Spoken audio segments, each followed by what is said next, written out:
आज आप लोग के बीच में भारत का एक और नेक्स्ट टॉपिक लेकर के आए हैं जिसका नाम है भारत की भौतिक स्वरूप। भारत के भौतिक स्वरूप के अंतर्गत हम लोग देखेंगे कि भारत जो है किन किन क्षेत्रों से पूर्ण रूप से घिरा हुआ है। पहाड़ कितने हैं, पहाड़ी जो क्षेत्र है किधर से घिरा हुआ है, मरुस्थल भाग किधर है, समुद्री तट किधर है, तो आते हैं अब इसमें देखते हैं। सबसे पहले तो भारत हम देख लिए कि भारत अगला वीडियो में हम लोग बताए थे कि इसको ईस्ट बोलते हैं, इसको नॉर्थ बोलते हैं, इसको ईस्ट को ईस्ट बोलते हैं, ये नॉर्थ इंडियन है, साउथ इंडियन है, ये वेस्ट इंडियन है। तो सबसे पहले भारत के स्वरूप जानने से पहले हम क्या करेंगे कि ये यहाँ से एक रेखा गुजरी है, यहाँ से एक रेखा गुजरी है, इसके बारे में जान लेंगे जो लंदन के ग्रीन बीच से आई है, जिसको हम लोग मानक समय रेखा भी बोलते हैं। क्या बोलते हैं? मानक समय रेखा बोलते हैं हम लोग। क्या बोलते हैं? मानक समय रेखा। मानक समय रेखा या इसको एक और नाम से जानते हैं जिसको बोलते हैं 82.5 डिग्री पूर्वोत्तर रेखा, ये बोलते हैं। या तो मानक समय रेखा या 82.5 डिग्री पूर्वोत्तर रेखा। ये भारत के कितने राज्यों से होकर गुजरती है? जब इंग्लैंड से मानक समय रेखा होते हुए आती है तो भारत में जब ये प्रवेश करती है तो सबसे पहले भारत में ये यूपी का एक जगह है इलाहाबाद। यूपी का एक जगह कहाँ? इलाहाबाद। मानक समय रेखा भारत में कहां से प्रवेश करती है? भारत में कहां से प्रवेश करती है? तो ये प्रवेश करती है कहां से? तो ये प्रवेश करती है एक जगह है इलाहाबाद।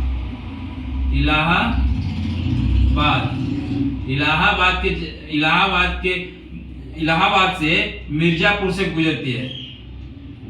मिर्जापुर। मानक समय रेखा भारत में कहां से प्रवेश करती है? तो इलाहाबाद, उत्तर प्रदेश के इलाहाबाद जिले के मिर्जापुर से ये मानक समय रेखा गुजरती है। और भारत में 5 राज्यों से होकर गुजरती है। कितने राज्यों से होकर गुजरती है? तो 5 राज्यों से होकर गुजरती है। वह कौन कौन सा राज्य है आते देखते हैं। तो 5 जो राज्य है, मानक समय रेखा जो है कितने राज्य से गुजरती है? तो मानक समय रेखा क्या है? समय रेखा कितने राज्यों से गुजरती है? तो 5 राज्यों से गुजरती है। सबसे पहला क्या हो गया? तो इसमें बहुत ही बिना ट्रिक का याद करने के सिंपल से याद तरीका क्या है? सबसे पहले जब यहाँ से गुजरती है तो सबसे पहले इंडिया में प्रवेश करती है। तो आप एक हो गया आपका यूपी, यानी कि उत्तर प्रदेश के बाद इसमें 5 राज्य में से 3 राज्य जो है आपका प्रदेश है, माने उत्तर प्रदेश, मध्य प्रदेश, आंध्र प्रदेश। 3 राज्य आप ऐसे याद कर लीजिए। पहला क्या है? उत्तर प्रदेश में प्रवेश करती है तो उत्तर प्रदेश हो गया, दूसरा हो गया मध्य प्रदेश, तीसरा हो गया आंध्र प्रदेश, और चौथा हो गया छत्तीसगढ़, 5वां हो गया उड़ीसा। तो सबसे पहले कहां प्रवेश करती है? तो उत्तर प्रदेश पहला हो गया, दूसरा हम आ गया हो गया मध्य प्रदेश हो गया, ये मध्य प्रदेश हो गया, तीसरा राज्य क्या हो गया? आंध्र प्रदेश। ठीक है। तो 3 तो ये प्रदेश में आ गए, उत्तर प्रदेश, मध्य प्रदेश और आंध्र प्रदेश। उसके बाद फिर चौथा राज्य जो है क्या है? चौथा राज्य मेरा हो गया छत्तीसगढ़।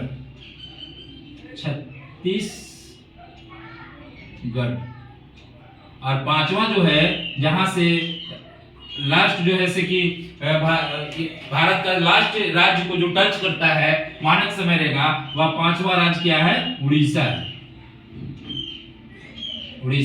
ये मानक समय रेखा कितने राज्यों से होकर गुजरती है? तो 5 राज्यों से होकर गुजरती है। ये कहां से आते हैं?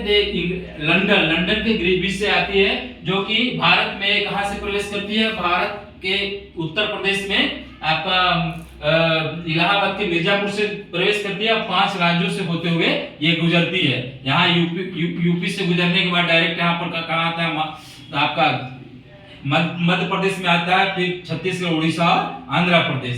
ये मानक समय रेखा ग्रीन बीच से कितना आगे है ये भी आता है कि मानक समय रेखा है जो ग्रीन बीच से कितना आगे है। तो मानक समय रेखा जो है ग्रीन बीच से, मानक समय रेखा बीच से 5 घंटा 30 मिनट आगे।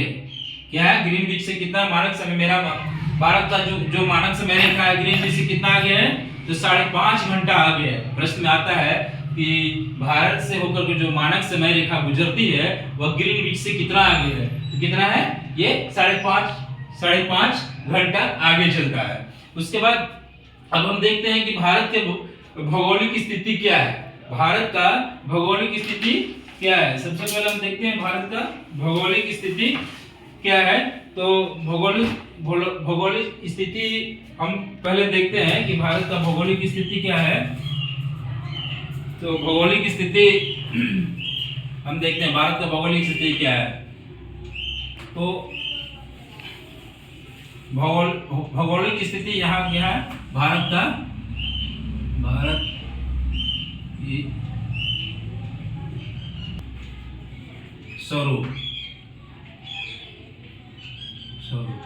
भारत के भौगोलिक स्थिति से देखने से पहले क्या है कि भारत का ये जो क्षेत्र है, ये पूरा पहाड़ी क्षेत्र है। वहां पर कौन सी पहाड़ी? हिमालयन क्षेत्र है। ठीक है, क्या है? हिमालयन क्षेत्र है। भारत का जो जैसे कि ऊपर में क्या है? हिमालयन क्षेत्र है। तो ये जो है ये हिमालयन क्षेत्र को अध्ययन की दृष्टि से 4 भागों में बांटा गया है। क्या कितने क्षेत्रों में बांटा गया है? 4 क्षेत्रों में बांटा गया है। इस क्षेत्र को यहां से लेकर के यहाँ अरुणाचल प्रदेश का जो क्षेत्र है, हिमालयन क्षेत्र है, इसको कितने भागों में बांटा गया है? 4 भागों में बांटा गया है, जिसको हम क्या कहेंगे? आपका 4 भागों में बांटा गया है। तो सबसे पहले 4 भागों में हम बांटा गया है, इसको हम देखेंगे कौन कौन सा भाग है। तो सबसे पहले हम देखेंगे तो ये आपका हो गया पहला आपका हो गया पंजाब हिमालय।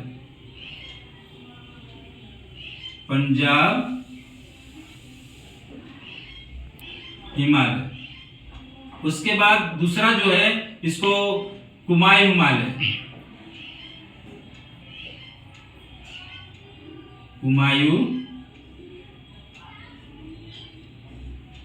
हिमालय। ठीक है। तीसरा आपका जो है, तीसरा भाग इसका क्या है? आपका नेपाल हिमालय।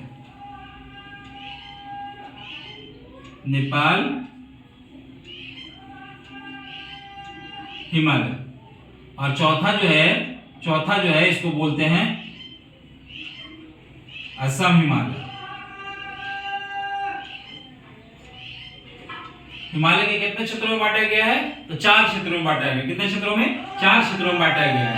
कौन कौन सा? पहला हो गया पंजाब हिमालय, उसके बाद हो गया कुमायूं हिमालय, और तीसरा हो गया नेपाल हिमालय, और चौथा हो गया असम हिमालय। अब ये जो है यहाँ से जो यहाँ तक का जो क्षेत्र है, यहाँ से यहाँ तक का क्षेत्र है 2 भागों में बांटा गया है, 4 भागों में बांटा गया है।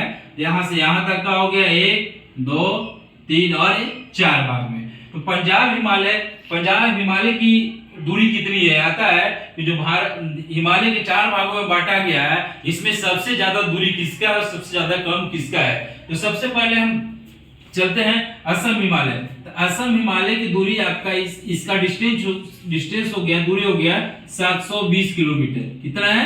720 किलोमीटर। उसके बाद नेपाल हिमालय की बात करते हैं तो इसका हो गया 800 किलोमीटर। कितना हो गया? 800 किलोमीटर। और कुमायूं हिमालय का हो गया, इसका डिस्टेंस हो गया 320 किलोमीटर, और इसका होता है 560 किलोमीटर। ठीक है, दूरी हो गया।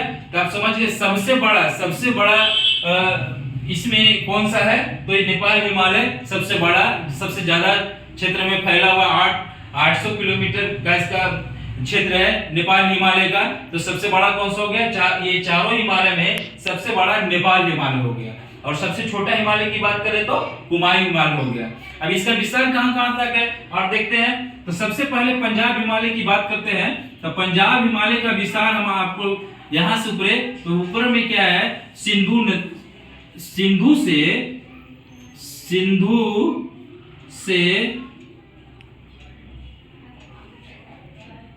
सतलज नदी। ठीक है, सिंधु से सतलज नदी तक का विस्तार किसका है? पंजाब हिमालय का विस्तार कहां तक है? सिंधु से सतलज नदी, ठीक है, सिंधु से सतलज नदी तक का विस्तार किसका है? पंजाब हिमालय का, जिसकी दूरी कितना हो गया? 560 किलोमीटर। उसके बाद अब ये दूसरा देखते हैं, ये इसका देखते हैं, तो इसका हो गया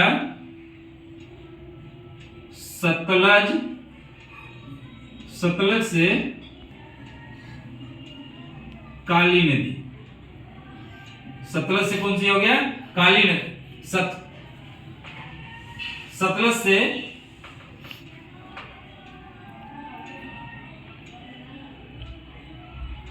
हो गया, सतलज से कौन से हो गया?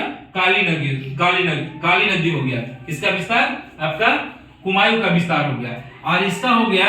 और ये अब नेपाल हिमालय की बात करेंगे तो काली से ये हो गया तीस्ता। नेपाल हिमालय की बात करेंगे तो ये हो गया काली से तीस्ता नदी, काली से तीस्ता नदी हो गया इसका विस्तार। और असम हिमालय की बात करेंगे तो तीस्ता से ये हो गया दिहांग नदी। क्या कौन सा हो गया? इसका विस्तार आपका हो गया, इसका विस्तार हो गया तीस्ता से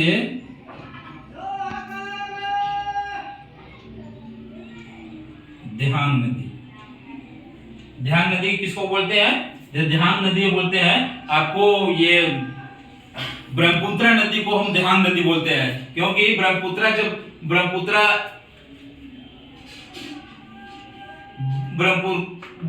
तिब्बत की पहाड़ से निकलते हुए, ब्रह्मपुत्र यहाँ से निकलते हुए जब ये भारत में प्रवेश करती है, कहां से? अरुणाचल प्रदेश से जब भारत में प्रवेश करती है, तो अरुणाचल प्रदेश में ब्रह्मपुत्र नदी को क्या बोला जाता है? दिहांग नदी बोला जाता है। क्या बोला जाता है?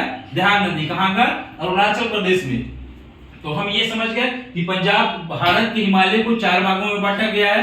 कौन कौन? तो सबसे पहले हो गया पंजाब हिमालय, कुमायूं हिमालय, नेपाल हिमालय, असम हिमालय, ठीक है। पंजाब हिमालय का दूरी कितना हो गया? तो 560 किलोमीटर पंजाब का हो गया।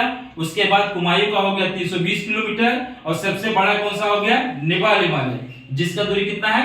800 किलोमीटर। और उसके बाद असम हिमालय हो गया 720 किलोमीटर। यानी दूरी के दृष्टिकोण से दूसरा सबसे बड़ा हो गया असम हिमालय, और सबसे बड़ा हो गया नेपाल हिमालय। उसके बाद नेपाल हिमालय हो गया, ये हो गया।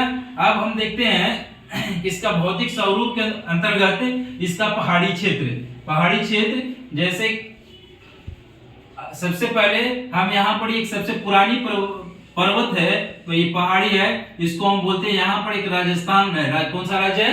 राजस्थान है। राजस्थान के पास जो ऐसी कौन सी पहाड़ी है? तो ये है अरावली की पहाड़ी। कौन सी पहाड़ी है? अरावली। एक उत्तर से दक्षिण की ओर एक पर्वतीय क्षेत्र का, उत्तर पर्वतीय क्षेत्र का एक ट्रिक है, जो देख लीजिए। इसका है ट्रिक है अम्मा मुझे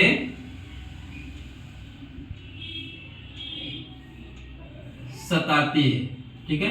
उत्तर से दक्षिण की ओर ये इसका विस्तार है। तो अ से हो गया,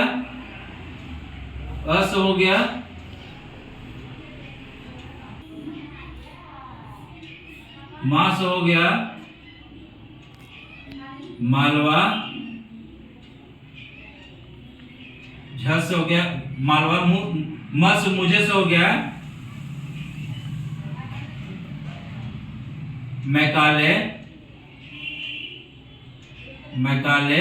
और स से हो गया सतपुरा। अपना अपना ट्रिक है, लोग अपना अपना अलग अलग ढंग से बनाते हैं। तो इसमें देखना है क्या है? माँ मुझे सताती है, यानी कि उत्तर से ये दक्षिण की ओर एग्जाम में आता है, पहाड़ आता है कि उत्तर से दक्षिण की ओर सजाएं। सबको अलग अलग ढंग से उसमें दे देता है, उसको सजाना रहता है कि उत्तर में सबसे पहला में कौन है, दूसरा में कौन है, तीसरा में कौन है। तो इसमें अगर उत्तर से दक्षिण की बात आए तो सबसे उत्तर में क्या है? अरावली हो गया। उसके बाद क्या है? मालवा के पठार हो गया। उसके बाद फिर क्या है? मेघालय का पठार हो गया। उसके बाद फिर क्या है? सतपुड़ा के पठार आ गया। उसके बाद अब बारी बारी से हम देखते हैं ये जो चारों पहाड़ियां हैं, तो अरावली पहाड़ी कहाँ है? तो अरावली पहाड़ी हो गया राजस्थान।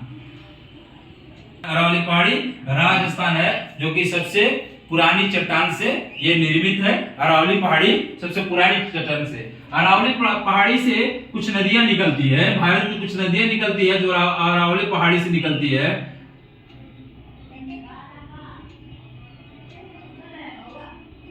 अरावली पहाड़ी का सबसे ऊंचा आता प्रश्न में कि अरावली पहाड़ी की सबसे ऊंची चोटी कौन सी है? अरावली पहाड़ी की सबसे ऊंची चोटी, इसका सबसे ऊंची चोटी क्या है? ऊंची चोटी की बात किया जाए, अरावली पहाड़ी की सबसे ऊंची चोटी की बात किया जाए तो इसका सबसे ऊंची चोटी क्या है? गुरु शिखर। गुरु शिखर क्या है? अरावली पहाड़ी की सबसे ऊंची चोटी कौन सी है? गुरु शिखर। गुरु शिखर से ही भारत का 3 नदियां निकलती है। कौन कौन सी नदियां निकलती है? यहां से 3 नदियां निकलती है। सबसे पहले इसका बात करते हैं, तो इसका बात करते हैं, ये हो गया उत्तर की ओर से, ये हो गया पूरब की ओर से। यहां से जो है उत्तर की ओर से 2 नदियां निकलती है। एक नदी का नाम है लूनी नदी और एक नदी का नाम है माही नदी। और पूरब की ओर से जो निकलती है, पूर्व की ओर से जो निकलती है, इसको हम बोलते हैं बनास नदी। ठीक है। तो अरावली पहाड़ी से कितनी नदियां निकलती है? 3 नदियां निकलती है। कौन कौन? तो आपकी उत्तर की बात करते नहीं, उत्तर नहीं, यहाँ पश्चिम की है। पश्चिम से निकलती है। पश्चिम से निकलती है और पूरा पश्चिम से 2 नदियां निकलती है। पश्चिम से 2 नदियां निकलती है अरावली से, और पूरब से 1 नदियां निकलती है। तो पश्चिम से कौन कौन सी नदी निकलती है? तो पश्चिम से जो नदी निकलती है उस नदी का नाम है लूनी नदी और एक नदी का नाम है माही नदी। और पूरब से जो निकलती है जिसको हम बोलते हैं बनास नदी। तो अरावली पर्वत से 2-3 प्रश्न बने। पहला कि अरावली पर्वत कहाँ है? तो वह राजस्थान में पड़ता है। अरावली पर्वत की सबसे ऊंची चोटी कौन सी है? तो गुरु शिखर है। और वहां से कौन कौन सी नदी निकलती है? तो पश्चिम से कौन सी निकलती है? तो लूनी नदी निकलती है और माही नदी निकलती है। पूर्व से कौन सी है? बनास नदी। आपका यही जो है लूनी नदी है जो कि जमीन में ही विलुप्त हो जाती है, जिसको कहते हैं कच्छ के रण में समाप्त हो जाना। क्या है? कच्छ के रण में समाप्त हो आता है। प्रश्न में आता है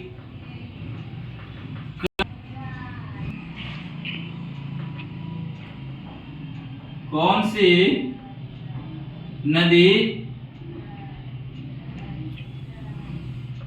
समाप्त हो जाती है? कच्छ के रण में कौन सी नदी समाप्त हो जाती है? तो यही हो गया कौन सी नदी? लूनी नदी। कच्छ का रण क्या है कि जो पहाड़ी क्षेत्र से जो नदियां निकलती है वह जमीन में ही विलुप्त हो जाती है। तो यह है कच्छ के रण कहाँ पड़ी है? तो ये जो आपका अरावली की पहाड़ी जो है आपका यहाँ पड़ी एक राज्य है जिसको हम बोलते हैं राजस्थान, जो पाकिस्तान से सटा हुआ है। राजस्थान से यहाँ निकलते हुए ये कहाँ आती है? यहाँ राजस्थान से निकलते हुए ये कच्छ के रण में राजस्थान में ही वह समाप्त हो जाती है। ठीक है। उसके बाद अब ये हो गया आपका अरावली नदी के बारे में हो गया। अरावली नदी के बाद हम बात करते हैं, दूसरा हो गया मालवा की पठार। दूसरा कहाँ हो गया? मालवा की पठार। तो मालवा की पठार कहाँ है? मालवा की पठार की बात करें,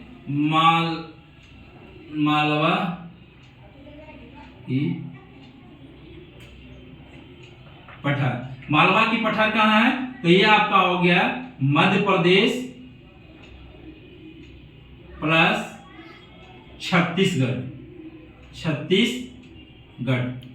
2 राज्य में ये मिलता है। कहाँ मिलता है? छत्तीसगढ़ और मालवा मिलता है। कहाँ मिलता है? ये छत्तीसगढ़ और मालवा में क्या हो गया? इसका हो गया तो सबसे पहले मालवा की पहाड़ से, अब ये मालवा की भी पहाड़ इंपॉर्टेंट क्योंकि यहाँ से भी कुछ नदियां निकलती है। मालवा की पहाड़ से भी कुछ नदियां निकलती है। मालवा की पहाड़ से कौन सी नदी मालवा की पहाड़ से भी कुछ नदियां निकलती है, इसलिए ये भी इंपॉर्टेंट है। दूसरा हो गया बेतवा और चंबल। कौन सी नदी निकलती है? बेतवा की पहाड़ कहाँ है? मध्य प्रदेश में है और छत्तीसगढ़ में है।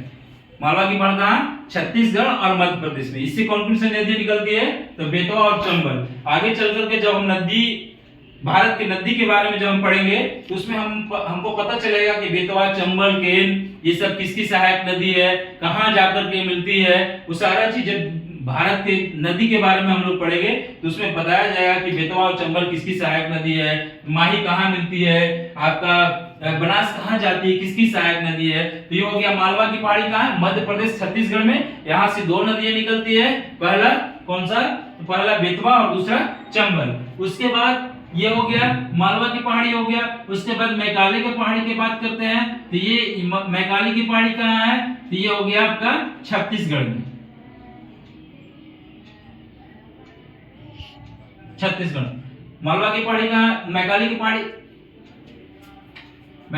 कहाँ है? छत्तीसगढ़ में है। तो इसके बारे में हम थोड़ा सा देख लेते हैं कि मालवा की पहाड़ी कहाँ है।